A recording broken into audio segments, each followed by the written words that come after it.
अपनी फ्लिक्स बस को लेकर दिल्ली से मनाली जा रहा था। रास्ते में मेरे साथ क्या क्या हुआ ये जानने के लिए वीडियो को पूरा जरूर देखना। दोस्तों आज देखो हमारे साथ कौन खड़ा है, हमारी ब्रांड न्यू स्कॉर्पियो एन, जो कि बेचारी 2 महीने बाद ठीक होकर वापस हमारे पास आई है। दोस्तों जैसा कि आपको याद होगा, यूरोप जाने से पहले मैंने इसको सर्विस सेंटर ठीक करने के लिए दिया था और कल रात को उनका एक आदमी इसको छोड़ने के लिए यहाँ पर आया था। उन्होंने कहा कि अब आपकी गाड़ी पूरी तरीके से सही हो चुकी है और दोस्तों मैंने अभी तक इसको चेक भी नहीं किया है, तो चलो इसको एक बार टेस्ट करके देखते हैं कहीं किसी चीज में कोई खराबी तो नहीं है। और हाँ दोस्तों, आज मैं जा रहा हूँ दिल्ली से मनाली अपनी फ्लिक्स बस को लेकर सवारियों को छोड़ने के लिए। दोस्तों इस गाड़ी के स्टीयरिंग कंट्रोल और ब्रेकिंग पहले से काफी ज्यादा अच्छे हो चुके हैं और इसका 360 डिग्री कैमरा भी इन्होंने पूरा चेंज कर दिया है और अब ये गाड़ी बहुत ज्यादा स्पीड से भाग भी रही है और इस बार उन्होंने काफी अच्छा काम किया है।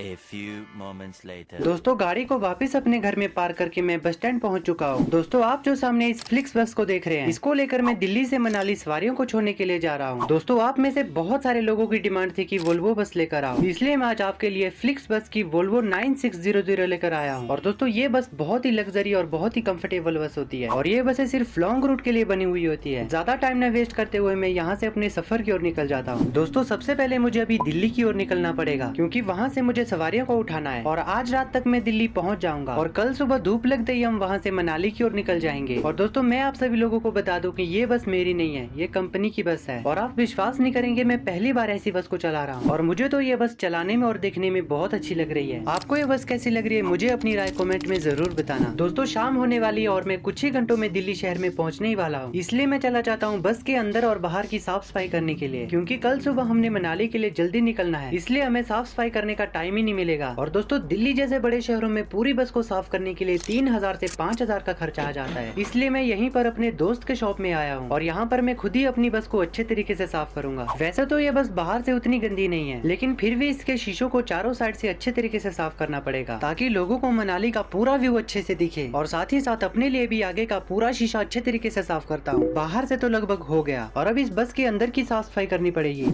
A few moments later. दोस्तों मैंने बस के अंदर के मैट्स और सीटों को अच्छे तरीके से साफ किया है और बस के अंदर जो मैट्स लगी हुई थी उनमें तो बहुत ही ज्यादा गंद निकला। दोस्तों बस को धोने के बाद मैंने इसको आधा घंटा धूप में सुखाया, क्योंकि किसी भी गाड़ी को धोने के बाद उसको धूप में सुखाना जरूरी होता है। अगर बस गीली रही तो उसमें और ज्यादा धूल चिपक सकती है। दोस्तों मेरा आपसे एक सवाल है, क्या आपके शहरों में भी फ्लिक्स बस चलती है? मुझे इस वीडियो में कमेंट करके जरूर बताना। दोस्तों चलते चलते रात भी बहुत ज्यादा हो गई है और मैं पिछले कुछ घंटों से लगातार ड्राइविंग कर रहा हूँ और अब मैं ड्राइविंग करके बहुत ज्यादा थक गया हूँ। अब मेरी हिम्मत ही नहीं बोल रही थी और मेरी आंखें धीरे धीरे बंद हो रही है और अब मुझे बहुत ही ज्यादा नींद आ रही थी और इसलिए रिस्क न लेते हुए मैंने बस को साइड में पार्क कर दिया और बस की सारी लाइटों को ऑफ करके उसी में सो गया। यहाँ पर सोकर 2-3 घंटे तो मुझे बहुत अच्छी नींद आई। उसके बाद मुझे ऐसा सपना आया कि मुझे रातों रात यहाँ से निकलना पड़ा। दोस्तों मुझे सपना आता है कि मैं कई साल पुराने एक सुनसान खंडर घर में होता हूँ। उस घर में चारों साइड अंधेरा होता है और मेरे पास हाथ में एक छोटी सी टॉर्च होती है और मैं पता नहीं क्यों आगे की ओर बढ़ रहा होता हूँ। उतने को तेजी से मेरी तरफ एक डरावनी औरत आती है। उसकी डरावनी शक्ल देखकर एकदम से मेरी नींद खुल गई। शुक्र है ये सपना था। और इस वक्त सुबह के 4 बज रहे थे। मुझे इस जगह पर बैठकर बहुत ही ज्यादा डर लग रही थी और मैं बस को स्टार्ट करके यहाँ से आगे की ओर निकल गया। और दोस्तों इस वक्त रोड में सिर्फ गिनी चुनी गाड़ियां ही चल रही थी। A few moments later. दोस्तों लगता है मैं दिल्ली शहर में पहुंचने ही वाला हूं, क्योंकि आगे मुझे रोड में बहुत ही ज्यादा धुंध दिख रही थी। क्योंकि दोस्तों आप लोगों को तो पता ही होगा, दिल्ली जैसे बड़े शहर पॉल्यूशन के लिए बहुत बदनाम है, क्योंकि इस शहर में एक ही दिन में 15 से 20 लाख गाड़ियां चलती है। दोस्तों फाइनली सुबह हो गई और धूप भी अच्छी खासी लगी है और मैं दिल्ली शहर में पहुँच चुका हूँ। दोस्तों दिल्ली में इतने ज्यादा रोड है कि मैं गलती से गलत जगह घुस गया और अब मुझे सही लोकेशन पर पहुँचते पहुँचते आधा घंटा तो लग ही जाएगा।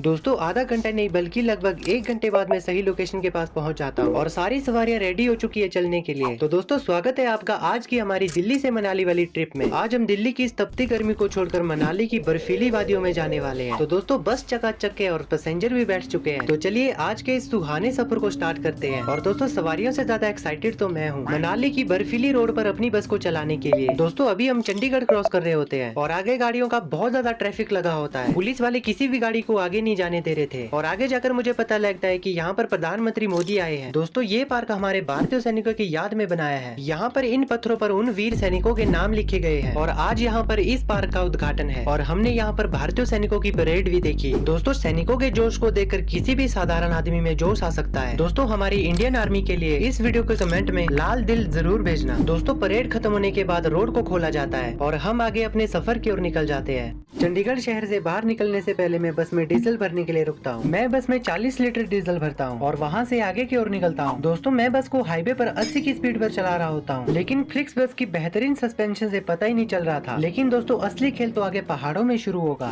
A few moments later. दोस्तों अभी हम मंडी को क्रॉस कर रहे होते हैं और आप देख सकते हैं हमारे चारों साइड जंगलों और पहाड़ों वाला इलाका आ चुका है। सड़कें पतली हो चुकी है और जगह जगह पर बहुत गहरी खाइयां हैं और रास्ते भी टेढ़े मेढ़े हो चुके हैं। इन रास्तों पर ड्राइविंग करने के लिए ड्राइवर के पास बेहतरीन स्किल होनी चाहिए, क्योंकि मैंने ऐसे बहुत सारे लोग देखे हैं जो बाहर से अपनी गाड़ियों को लेकर पहाड़ों पर घूमने के लिए आते हैं और यहाँ के पहाड़ी इलाकों पर वो अपनी गाड़ियों को चला ही नहीं पाते हैं, क्योंकि दोस्तों पहाड़ों पर सीधे और प्लेन रास्ते आपको कहीं नहीं देखने को मिलेंगे। कहीं पर आपको नीचे बहुत ज्यादा ढलान मिलेगी और कहीं पर आपको बहुत ज्यादा चढ़ाई। और हाँ, पहाड़ों पर ऑटोमेटिक गाड़ी का उतना काम नहीं होता है जितना कि एक मैनुअल गाड़ी काम आती है, क्योंकि दोस्तों पहाड़ों पर ऑटोमेटिक गाड़ी भी कंफ्यूज हो जाती है और वो अपने हिसाब से गलत गियर लगाती है, जिससे फिर एक्सीडेंट होने का बहुत ज्यादा खतरा बढ़ता है। दोस्तों आप देख सकते हैं कि यहाँ के ये मोड़ इस बस के मुकाबले बहुत छोटे हैं और कुछ देर बाद हम एक ढाबे के पास रुक जाते हैं पहाड़ों की गर्मा गर्म मैगी खाने के लिए। और यहाँ पर हम आधा एक घंटे का ब्रेक लेंगे, क्योंकि हमारी बस पिछले 5 घंटे से लगातार चल रही है और कंटिन्यू ड्राइविंग करने से इंजन बहुत ज्यादा गर्म हो गया है और इसी बहाने हमारी बस को भी कुछ देर रेस्ट मिलेगा। तो चलिए दोस्तों अभी सीधे मनाली पहुंचकर आपके साथ मिलता हूँ। 2000 years later. दोस्तों दिल थाम कर बैठिए, हम मनाली की उन वादियों में पहुंच चुके हैं जहां पर घूमने जाने का सपना हर आदमी देखता है। दोस्तों धूप अच्छी खासी निकली और आसमान पूरा नीला दिखाई दे रहा है और पहाड़ों ने तो बर्फ की सफेद चादर ओढ़ के रखी है। इस धूप के कारण बर्फ धुआं बन के ऊपर की ओर उड़ रही है और इस भारी भरकम बस को इस बर्फीले रोड पर चलाना मेरे लिए एक एडवेंचर से कम नहीं है। और टायरों के नीचे बर्फ के दबने की वो क्रच क्रच वाली आवाज ड्राइविंग करते वक्त रोंगटे खड़े कर रही है। दोस्तों सिर्फ पहाड़ ही नहीं बल्कि पूरी सड़क भी बर्फ से ढकी हुई है और सूरज की रोशनी से सड़क पर पड़ी ये बर्फ इतनी ज्यादा चमक रही है कि ये मेरी आंखों में बहुत ज्यादा चुभ रही है, जिससे मेरी आंखें बंद हो रही है। जैसे वो नहीं होता कभी आपने किया ही होगा, शीशे की चमक आंखों पर मारने से आंखें बंद हो जाती है। कुछ वैसा ही इस वक्त मेरे साथ हो रहा है। दोस्तों मंडी से आते वक्त हम बस में एसी चलाते हुए आए थे, क्योंकि बाहर धूप का टेम्परेचर बहुत ज्यादा था और यहाँ पर तो इस बर्फ के कारण इतनी ठंडी हवा चल रही है। मैंने अभी 2 मिनट के लिए ड्राइवर साइड का शीशा खोल के रखा हुआ था और इस ठंडी हवा के कारण मेरा नाक ही जाम हो गया। दोस्तों यहाँ देखो यार कैसा कॉम्बिनेशन हो गया, 4-4 वोल्वो बसें एक ही लाइन में चल रही है। कई लोग तो सोच रहे होंगे कि हम 4 बसें एक ही साथ हैं, लेकिन दोस्तों मुझे इन बस वालों से आगे निकलना पड़ेगा, क्योंकि ये बहुत धीरे चल रहे हैं। अगर मैं इसी स्पीड में चलता रहा तो मुझे एक और दिन लगेगा मनाली पहुंचने में। दोस्तों इस बस में ऐसे खास फीचर भी आते हैं जो बर्फ पर भी बस के टायरों को फिसलने नहीं देते हैं, लेकिन फिर भी इन यहाँ के पहाड़ी मोड़ों पर बस चलाते वक्त सबसे ज्यादा ध्यान देना पड़ता है, क्योंकि अगर आपने यहाँ पर थोड़ी सी भी गलती की तो आप सीधे गहरी खाई में गिर सकते हो और यहाँ से आप गिरे तो बचने का कोई भी चांस नहीं बचता है। दोस्तों मनाली जाने के लिए मुझे यहाँ से ऊपर की ओर जाना है और अभी मुझे यहाँ से मनाली पहुँचने तक कंटिन्यू चढ़ाई चढ़नी पड़ेगी। मुझे डर इस बात की हो रही है कि इतनी ज्यादा चढ़ाई और ऊपर से ये बर्फ, पता नहीं मेरी बस चढ़ पाएगी या नहीं। दोस्तों यहाँ देखो यार, हमारे इस भाई की बस तो चढ़ ही नहीं पा रही है, इसके बस के टायर स्लिप हो रहे हैं। बस ऐसी कंडीशन नहीं चाहिए मुझे अपने साथ यार, इसी बात का तो मुझे डर हो रहा है। दोस्तों कुछ देर चलने के बाद फिर से आगे मोड़ पर एक बस खड़ी होती है। इस भाई ने देखो यार यहाँ से कितना शॉर्ट मोड़ काटा है, तभी इसकी बस यहाँ पर फंसी हुई है। पहाड़ों के मोड़ पर हमेशा लंबा कट मारना चाहिए, इससे गाड़ी भी अच्छे तरीके से निकलती है और एक्सीडेंट होने का भी खतरा कम हो जाता है। तभी तो मैं कहता हूँ यार, पहाड़ों पर गाड़ी चलाना हर किसी के बस की बात नहीं होती है। अगर आपके पास ड्राइविंग की बेहतरीन स्किल्स है तो तभी आप पहाड़ों पर गाड़ी चला सकते हैं, फिर चाहे आप कच्चे रास्तों पर चलाओ या बर्फ वाले रास्तों पर, कोई फर्क नहीं पड़ता है। और हाँ दोस्तों, अगर आपको ये बर्फ वाला इलाका पसंद आ रहा है तो इस वीडियो को लाइक करके मुझे कमेंट में जरूर बताना। अरे क्या हुआ भाई, क्यों रुके हो? अरे यार भाई बस के टायर स्लिप हो रहे हैं यार। दोस्तों हमारा दिल्ली वाला भाई यहाँ पर फंस गया है यार। दोस्तों मैं एक बात को कब से नोटिस कर रहा हूँ, मैं नीचे से लगभग 10 किलोमीटर तक ऊपर आया और अब तक ऊपर से नीचे की ओर आती हुई मुझे एक भी गाड़ी नहीं मिली। मुझे डर है कि आगे कहीं रोड बंद तो नहीं हो गया है, क्योंकि कई बार पहाड़ों पर बर्फ के कारण लैंडस्लाइडिंग हो जाती है। दोस्तों मुझे जिस बात का डर लग रहा था वही हुआ। कुछ ही दूर चलने के बाद मैं क्या देखता हूँ, आगे तो रोड बंद हो गया है। ऊपर से बहुत बड़ा मलबा बर्फ के साथ आकर नीचे गिरा हुआ है, जिसके कारण यहाँ पर रोड ब्लॉक हो चुका है। तभी मुझे यहाँ से नीचे को आती हुई एक भी गाड़ी नहीं दिख रही थी। लगता है ये स्लाइडिंग अभी अभी हुई है, तभी जो भी लोग ऊपर को आ रहे हैं उनको इसके बारे में कुछ भी नहीं पता है। मुझे यहाँ से वापस निकलना पड़ेगा, क्योंकि यहाँ पर बहुत ज्यादा खतरा है और इसके बारे में उन लोगों को भी बताना पड़ेगा जो नीचे से ऊपर की ओर आ रहे हैं। तो दोस्तों आज की इस वीडियो को यहीं पर एंड करते हैं और इस वीडियो को बनाने में बहुत मेहनत लगी है यार। आशा करता हूँ कि आपको ये वीडियो पसंद आई होगी। आपको ये वीडियो कैसी लगी मुझे कमेंट में जरूर बताना और चाहते चाहते चैनल को भी सब्सक्राइब करना।